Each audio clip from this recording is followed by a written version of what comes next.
This is a pair of PNV57E, first Gen 1 Plus or Gen 2, depending on who you ask, night vision goggles. They're Russian.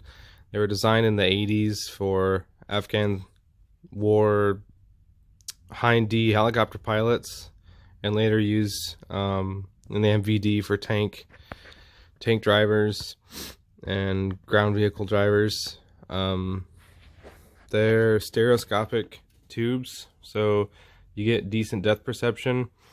Also, this is probably the cheapest you're going to be able to get into the night vision game. I paid $200 for these off eBay, and these are different from the PNV57As, which are gray in color and much shorter.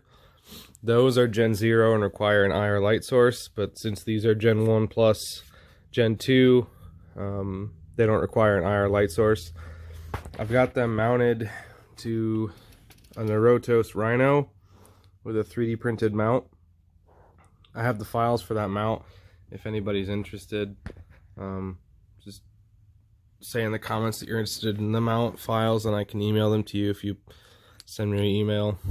The only downside to this setup is this big transformer in the back. They run off a transformer because the goggles themselves run off 14 kV, anywhere from 14 to 19 kV, so 14,000 to 19,000 volts.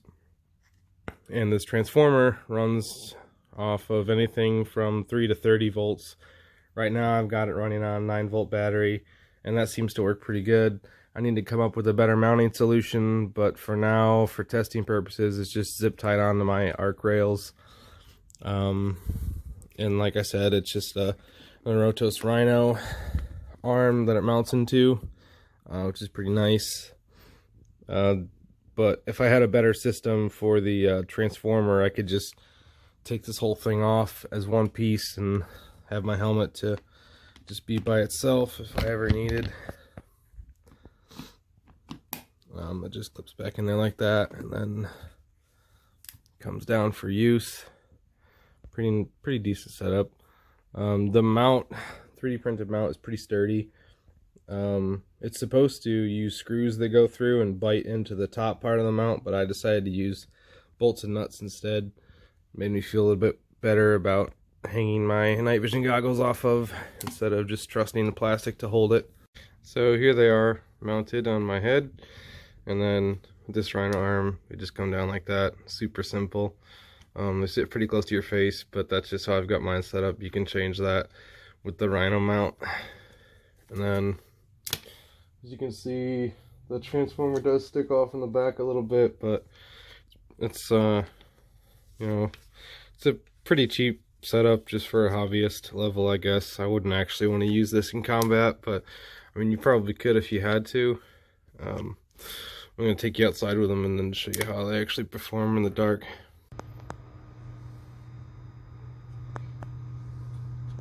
I tried to rig something up with like zip ties so that I could have this thing like permanently held onto the goggles and I could just walk around, but I don't know, I couldn't get it to work, couldn't get it to line up right. So this is as good as you've got, so don't complain. And the squeakiness is just my phone rubbing around on the rubber eye caps. But this is the functionality test. As you can see, they definitely work. I mean, you can definitely see in the dark.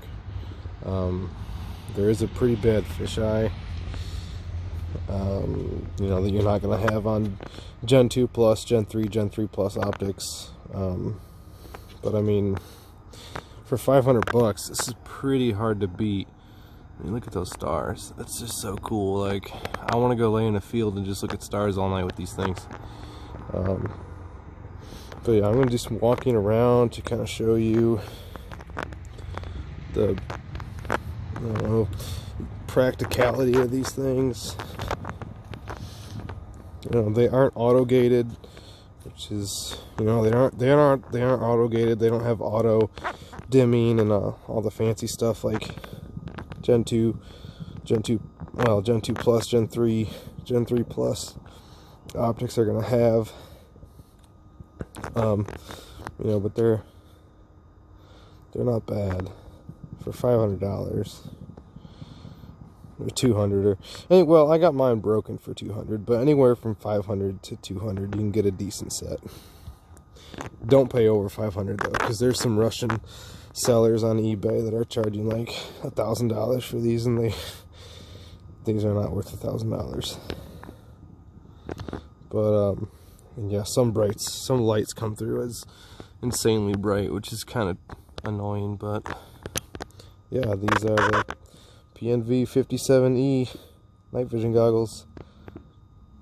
Here's a good video to demonstrate the focusing distance. So my car is probably 10 feet away from me, and through the goggles it's a little blurry. I mean, it's definitely still usable, but it's definitely blurry. So that is one other downside to these. Now that I'm out in this clearing, I might be able to get you guys a better idea of the actual practicality. So I mean, if there was somebody moving across that field, you know, you'd definitely be able to see them. And then, I mean, you wouldn't be able to get positive ID on them, but better than not seeing them at all, I guess. More star shots.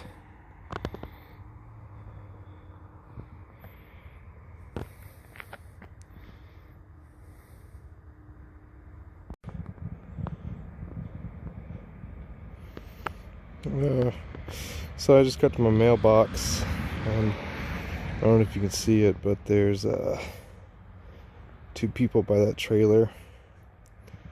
You can definitely see them moving. You know, I mean, you know they're people. You know, like I said, there's you're not gonna get PID on them, but you can see them. And then if I had a laser designator or a laser pointing device on my rifle or pistol or whatever, I could definitely probably hit the target from here. But like I said, for $500, it's a pretty decent setup. Not as good as Gen 2 Plus, Gen 3 Plus, but you know, you're only paying $500. Another thing that's kind of cool with these, I don't know if you can see those two blinking lights, but those are actually Osprey. I live near a Marine military base, and those Ospreys fly around at night, and they don't have any lights that you can see with your naked eye. If I pull the camera off the goggles here, it's not like they have a green or a red blinking light that you can see. But since these are night vision, you can see their IR designators that they have, so that the pilots can see each other, which is kind of cool.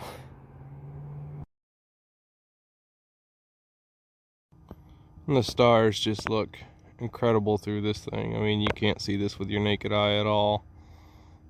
It's really something.